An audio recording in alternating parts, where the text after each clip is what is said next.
નમસ્કાર મિત્રો, આજની વાર્તાનું નામ છે રંગ છે રવાભાઈને. ધરતીના અમી અને માણસાઈના પાણી હજુ શોષાઈ નહોતા ગયા એ સમયની વાત છે. સંવત 1916નો ચૈત્ર મહિનો સોરઠ ઉપર ફૂરડે વરસતો હતો.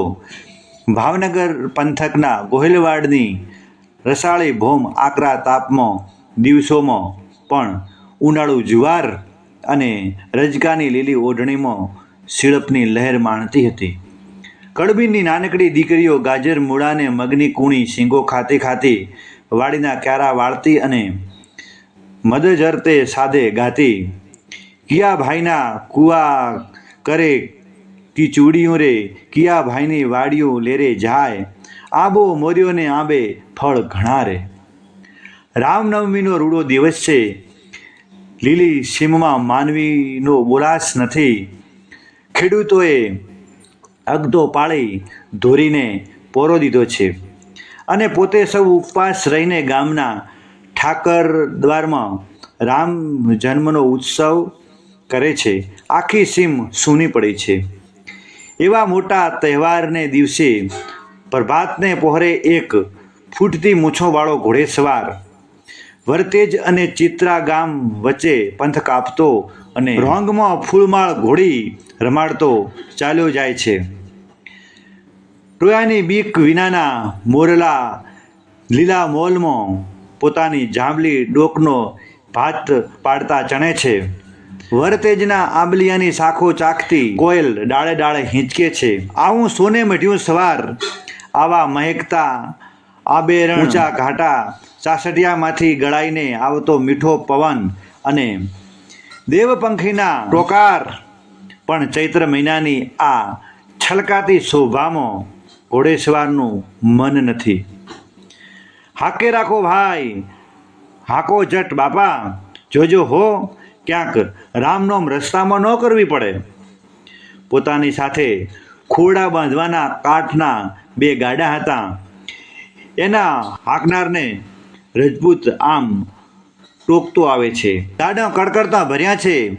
એક ગાડું મૂળું પરમાર નામનો રાજપૂત હાકે છે અને બીજે ગાડે જગો મકવાણો નામનો કોળી બેઠો છે.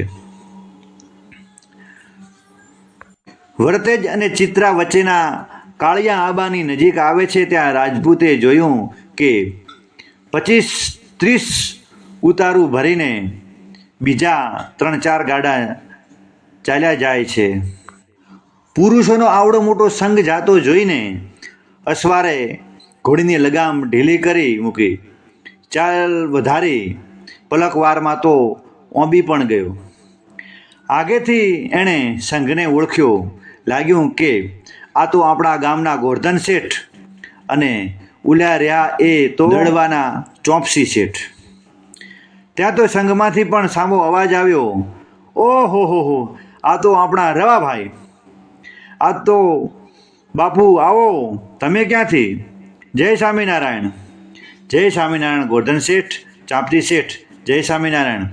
રવાભાઈએ જવાબ વાળ્યો, આપણા ખોરડા ચણાય છે એના સારું કાટ લેવા હું ભાવનગર ગયો હતો.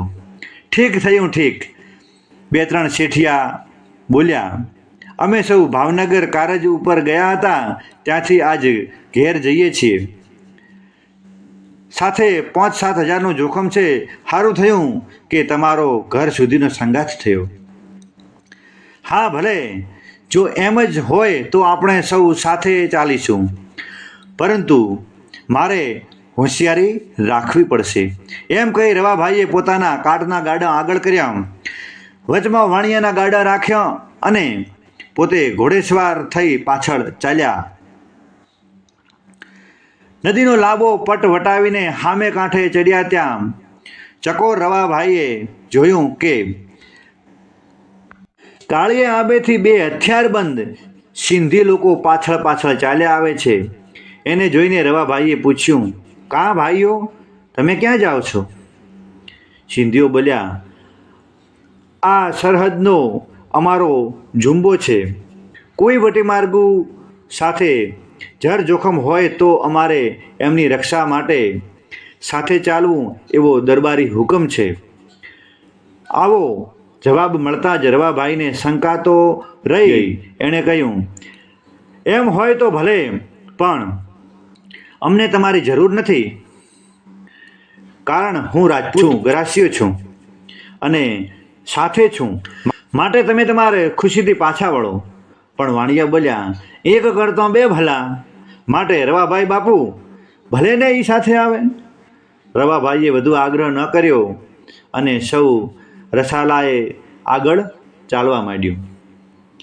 રવાભાઈ કાઠિયાવાડમાં આવેલા પચ્છે ગામના દેવાણી ભયાત વડોદ દેવાણીના ભાગીદાર હતા.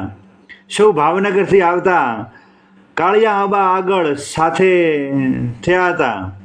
રોઢો ઢળ્યો અને સાંજ નમવા માંડી હતી ત્યારે ચોગઠ અને ડભાળિયા ગામ વચ્ચે કાળીસર નદી ઉતરીને સૌ સામે કાંઠે ચડ્યા. તે જ સમયે રવાભાઈની ચકોર અને વહેમેલી આંખોએ બીજા બે શસ્ત્રધારી પુરુષોને રસ્તા વચ્ચે બેઠેલા જોયા. પ્રથમથી જ આ રાજપૂતો ચારે તરફ નજર ફેરવતો હોશિયારીથી ચાલતો હતો. એમાં પોતે માર્ગમાં બેઠેલા શસ્ત્રધારી પુરુષોને જોઈ આડી અવળી નજર ફેરવી ત્યાં તો દૂરથી આડે માર્ગે બીજા બે શસ્ત્રધારી પુરુષોને પણ પોતાની તરફ આવતા જોયા. એક તો પ્રથમથી જ સાથે ચાલતા બે હથિયારબંધ માણસો વિશે એને વહેમ તો હતો જ, અને તેમાં આ બધો મેળ જોઈને એણે ખાતરી થઈ ગઈ કે આ સાથે ચાલનાર શસ્ત્રધારીઓ ઝુંબેદાર નથી, પણ આ વાણિયાઓ ઉપર હેરું છે. ધીંગાણું કરવાનો વખત આવી પહોંચ્યો છે એમ ધારીને પોતાની ભેટ કશી તલવારની ગોટી છોડી હોશિયાર થઈ શું થાય તે જોતા રવાભાઈ ચૂપચાપ આગળ ચાલ્યા. આડે માર્ગેથી આવેલા બે હથિયારધારીઓ આગળ બેઠેલા બે આદમીઓ સાથે ભળી ગયા અને ચારેય જણાએ ગાડા ઢુગડા આવ્યા તેવા જ રસ્તા વચ્ચે ઊભા રહી પડકાર કર્યો ને ગાડા ઊભા રખાવ્યા અને કહ્યું, અમને આમાં અફીણ હોવાનો શક છે, માટે આ ગાડાઓની ઝડપી લેવા દો. ગાડા અટકાવ્યા એટલે રવાભાઈ ચેતી ગયા. પોતે ઘોડી ઉપરથી ઉતરી પોતાના બંને ગાડાવાળાને સાથે લઈને આગળ આવ્યા અને ઝડતીને બહાને ગાડા અટકાવ્યાનું જાણી આગળ ઊભેલા શસ્ત્રધારીઓને નમાઝથી કહ્યું, ભાઈઓ, આગળના ગામે દરબારી પટેલની રૂબરૂ તમે ખુશીથી તપાસજો, પરંતુ આમ વગડામાં અંતરિયાળ ઝડતી ન હોય, માટે કોરે ખસી અને ગાડા હાલવા દો. આટલું કહેતા જુમ્મેદાર તરીકે સાથે ચાલતા બે માણસો માયલો એક બોલ્યો, દરબાર, તમારા કાટના ગાડાની ઝડતી લેવાની નથી, માટે તમે તમારા ગાડા હાલવા દો, અને આ બીજા ગાડાઓની ઝડતી તો લેવી જ પડશે. રવાભાઈ આ પ્રપંચ પામી ગયા. સાથે ચાલતા બંને આદમી જુમ્મેદાર નહીં પરંતુ આ લૂંટારૂ ટોળીના જ માણસો છે એમ ખાતરી થઈ ગઈ. પોતે બોલ્યા, ભાઈઓ, આ બધાય ગાડા મારા છે, કાટના ગાડા કોઈ નોખા નથી. તમારી મતલબ હું જાણી ચૂક્યો છું, પણ ભાવનગરની જમણી ભુજા ભા દેવાજીનું નામ તમે જાણો છો ને, એનો હું વારસદાર છું. મારા દેહમાં પ્રાણ હશે ત્યાં સુધી તમારી ઈચ્છા પૂરી નહીં થાય. આમ કુળની ખાનદાની અને શૂરવીરતાની શાખ ઉપર આ સૌએ મારો સાથ કર્યો છે, એટલે મારે તો અહીં ખપી ગઈ જ છૂટકો છે. માટે હજી હું હાથ જોડીને કહું છું કે ભાઈઓ, જાળવો અને અમને જવા દો. આજે રામનવમી છે, મારા મોંમાં નકરોડો ઉપવાસ છે, નાહક મારા જીવને કલેશ થશે, માટે કોરે ખસી જાઓ. લૂંટારાઓએ એકબીજાની સામે જોયું. પોતાની સિંધી ભાષામાં એવું કાંઈ બોલ્યા કે આટલા બધામાં ફક્ત આ એક જ છે.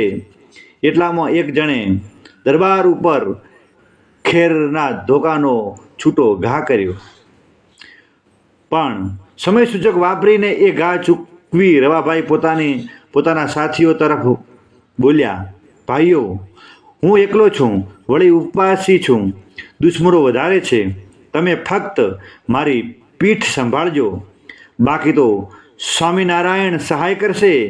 એટલું બોલીને રવાભાઈએ તલવાર ખેંચી. વાણિયા તો સૌ બીકથી દૂર ખસી ગયા. સાથેના રાજપૂતોમાંથી રજપૂતાઈની રજ ઉડી ગઈ, પણ જગો કોળી હાથમાં મોટું આડું લઈને દુશ્મનના ઘા ઝીકવા રવાભાઈની પીઠ પાછળ આવી ઊભો. આ બધું એક પળમાં બની ગયું.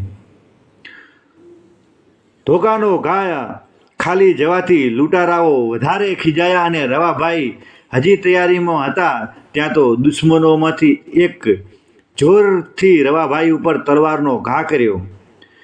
રવાભાઈ જરા આગળ હઠી ઘા ચૂકવી ગયા ત્યાં તો હાથના જમણા કાંડા ઉપર બીજો ઘા પડ્યો. એક તો પોતાને નકરોડો ઉપવાસ હતો, એમાં પાછા હઠતા ઠેસ આવી અને ઉપરથી ઘા પડ્યો એટલે રાજપૂતનું શરીર લથડ્યું અને લથડતા શરીર પર દુશ્મનોને તરત જ લાગ જોઈ બીજો ઘા કર્યો. પરંતુ ઘણી જ ચપળતાથી એ ઘા ચૂકવી પડતા પડતા રવાભાઈએ જોરથી તલવારનો લેખણ ઘા કરીને એકને જમીનદસ્ત કરી દીધો અને પોતે પાછા ઊભા થઈ ગયા. એટલામાં બીજા દુશ્મને માથા ઉપર તલવારનો ઘા કર્યો. તે પોતાના માથા ઉપર વાગ્યો, પરંતુ તલવારના એક જ ઘાથી દુશ્મનને તો પોતે ઠાર કર્યો. આમ એક ઠાર થયો અને એક સખત જખમાયો. બાકીના દુશ્મનો હિંમત થઈ ગયા અને બંને લાશો ઉપાડી જીવ લઈને નાઠા. રવાભાઈની પીઠના કેટલાક ઘાતો જગા કોળીએ આડા ઉપર ઝીલી લીધા હતા.